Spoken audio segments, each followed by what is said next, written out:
This recording is going to discuss the physiology of skeletal muscle contraction, the events that lead to the contraction of skeletal muscle, and what's needed for skeletal muscle contraction. So what we're going to do is we're going to first talk about something called the excitation contraction coupling. We're going to couple contraction of the skeletal muscle with excitation, and excitation equates to that nervous system stimulation, which leads to action potentials that are going to be generated on the sarcolemma and ultimately lead to muscle contraction. So what we're going to do is we need to kind of first look up here, is look at the nervous system and how it ultimately leads to an action potential being created along the sarcolemma. So you have a picture that looks like this, and so we're going to be looking at kind of up here first before we look at anything further down. So let's look at the alpha motor neuron first. So alpha motor neuron, remember the cell bodies are located in the anterior gray horns of the spinal cord. The motor neuron then comes down, if an action potential is generated, will travel down, and what we need to do is we got to look at what happens right here at the synapse. So let's look at the synapse first, and we're going to refer to it as a cholinergic synapse because acetylcholine will be the neurotransmitter released. So if we look here, this is the synaptic knob, and the synaptic knob has synaptic vesicles containing acetylcholine. When the action potential goes down the axon of the alpha motor neuron, a change in voltage when it hits the synaptic knob is going to trigger the opening of voltage-gated calcium channels. Calcium will rush into the synaptic knob, and that's a trigger for fusion of those synaptic vesicles to this membrane down here, and exocytosis of acetylcholine into the synaptic cleft. And the synaptic cleft is this region here between the synaptic knob and here, which the postsynaptic membrane. In our case, this is going to be referred to as the motor end plate in skeletal muscle. Now, on the skeletal muscle, we have a receptor for acetylcholine, and actually, I don't want you to refer to it as acetylcholine receptor. This is actually referred to as a nicotinic receptor. And nicotinic receptors are they're ligand-gated ion channels, and specifically, it allows sodium to come into the cell. So remember that there's a lot more sodium in the extracellular fluid. So if you open up a sodium channel, sodium is going to want to move into the cell. And that's going to be important in depolarizing the cell. Now, before we kind of move on with that, is you'll also notice in the synaptic cleft, we have this enzyme called acetylcholinesterase. Acetylcholinesterase will degrade acetylcholine there in the synaptic cleft, which would help to terminate the impulse.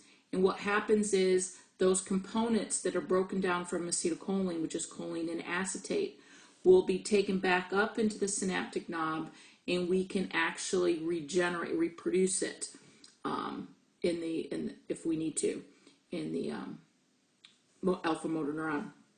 Now, here is what we're going to look at first. Let's look at what you saw in this previous slide. So here's the axon right here. Here's the synaptic knob at the end. You see the vesicles that have acetylcholine, and acetylcholine will be released across the synaptic cleft. And what you'll notice in all the way like the purple, all the purples are nicotinic receptors. And then it doesn't even look like it. So those are nicotinic receptors.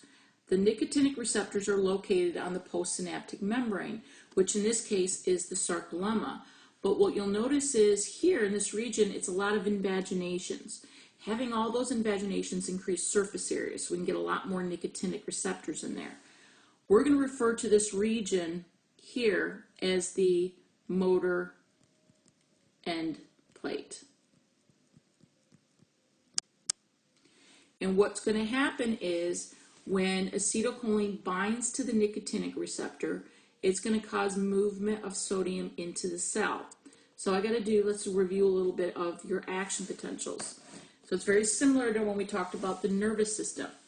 Is if you have, here is resting potential, and it's minus. Now skeletal muscle, the resting potential is anywhere from minus 80 to minus 90 millivolts, but it's still negative, saying it's more negative inside the cell than outside. Now when sodium channels open, we start depolarizing, and you have to have enough sodium come in to reach threshold. So we're going to just draw a line across. Threshold in skeletal muscle is about minus 40 millivolts. So if we reach threshold, then what we have is something like this that's going to happen. Okay, so here at this point, that's where voltage gated sodium channels open, and we get that rapid influx of sodium inside the cell, and we can actually get that membrane potential to become positive, and it can be a little bit more positive than we saw when we look at the nerves, but it's going to be positive. And so similar things happen as we had learned when we talked about the nervous system. So you had depolarization, here we get repolarization. So that's, remember, when potassium starts to get pumped out of this cell and we repolarize. So kind of similar things that we talked about before. So once we generate an action potential, what's going to happen is this is going to be allowed to propagate along the sarcolemma, because we're going to be opening up voltage-gated sodium channels along the sarcolemma, and it will propagate along. So if we go here, show this here, is we're going to say we generate an action potential. You see it's going to be propagated down the sarcolemma, and then you see the T-tubules. So remember I had mentioned the T-tubules are invaginations of the sarcolemma. This is going to allow that impulse to go deep into the muscle, so we can get a lot of different fibers activated at the same time. So what's going to happen is that action potential is going to be propagated along the T-tubule. And associated with the T-tubule, we have this thing called the DHP receptor right here. It's short for dihydropyridine receptor. This detects changes in voltage. At rest, what it does is this receptor is blocking a channel right here called the ryanodine receptor, which is a calcium channel. The ryanodine receptor is found on those terminal cisterna of the sarcoplasmic reticulum. It's pretty much acts as a calcium channel. If it's blocked, calcium can't leave the sarcoplasmic reticulum. So what happens is the action potential comes down, causes a change in this DHP receptor, and it has this referred to as like, I'm trying to remember what it's referred to as. They refer to it as like a foot process. So the foot process is over here. And what happens is this gets pushed back, and the ryanodine receptor is now open. So calcium is going to flood the sarcoplasm because it's going from a very high concentration to low. It's just going to diffuse out into the sarcoplasm. And you'll notice down here at the bottom, you see that the calcium is kind of going to be flooding. It's going to be in that location around where actin and myosin are overlapping. And calcium is actually going to be binding to troponin C of the troponin complex, causing a conformational change, which causes tropomyosin to get moved out of the way, and then actin and myosin can interact. So what we needed to have that calcium available, and the calcium was made available because of what happened is generating the action potential along the sarcolemma. So again, the action potential gets conducted down the T-tubule, causes a change in the DHP receptor. It's actually a voltage sensor. So that change in voltage is going to cause the DHP receptor to remove its foot process from the ryanodine receptor, and then calcium will be released into the sarcoplasm. Now here you see all that calcium being released and binding the troponin complex, and now tropomyosin's moved out of the way so actin and myosin can interact. Okay, but what we have to do is we're going to have to look at how ultimately these myosin heads are going to be moving. But you'll notice is the distance the actin move starts to move. Okay, so we're going to be looking at that. So if we go back to your picture, is you're seeing kind of what I showed you in just a different picture. So here you see the action potential being propagated along the sarcolemma in both directions. Goes down the T tubules, the transverse tubules. This picture doesn't have those DHP receptors, the ryanodine receptors, but those things are going on. So the ryanodine receptors are now open, calcium gets released, binds to troponin C, conformational change, tropomyosin gets moved out of the way. Myosin binding site is now exposed. So what we're going to do now is we're going to look at, well, how do the actin myosin now interact? How we're going to be able to generate tension. And so what happens is ATP is going to be needed. Well, ATP, when it's bound to the myosin head, which you see down here, there is no interaction between actin and myosin. But remember, the myosin head has an ATPase. The ATP will be hydrolyzed to ADP and inorganic phosphate, which you see right up here. You notice it changed the conformation of the myosin head. It kind of assumed what we refer to as a cocked position, like cocking a gun. And so that configuration allows it to interact now with myosin. But remember, we're assuming, though, that the tropomyosin was moved out of the way, which holds true. So the configuration that the myosin head assumes is this high-energy configuration. It still has ADP and inorganic phosphate attached to it, but we can touch now the actin molecule. But what's going to happen, I equate it to, like, in order to be able to really grab on really well, is I need to let go of ADP and inorganic phosphate. So I'm going to release those, and in the process of releasing them, I'm going to be able to grab on real well and then pivot. And so you see pivoting here, and they call it the power stroke. That's the term that they refer to as the power stroke. And so when that happens, is we'll now be able to move along the actin molecule. And what's going to happen is, as long as calcium is available, and as long as you can have continuous ATP, we'll be able to continuously slide, and they call it the sliding filament theory. So we haven't finished quite yet, is you had the pivoting of the head, so we kind of started to slide. So actin is kind of sliding along the myosin.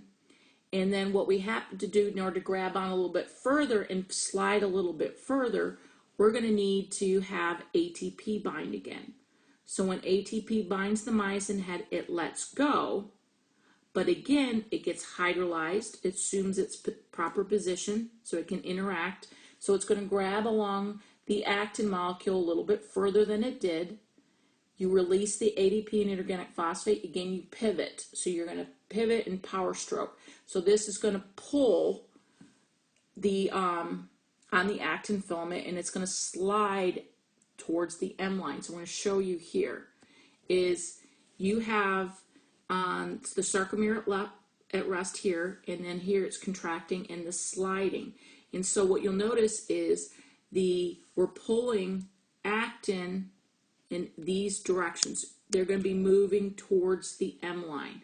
And so what you'll notice, what I had mentioned in a previous recording, is the H zone starts to decrease, because the H zone should only be myosin, but because of that sliding towards the M line, that distance gets smaller, can actually disappear if we get all the way to the M line.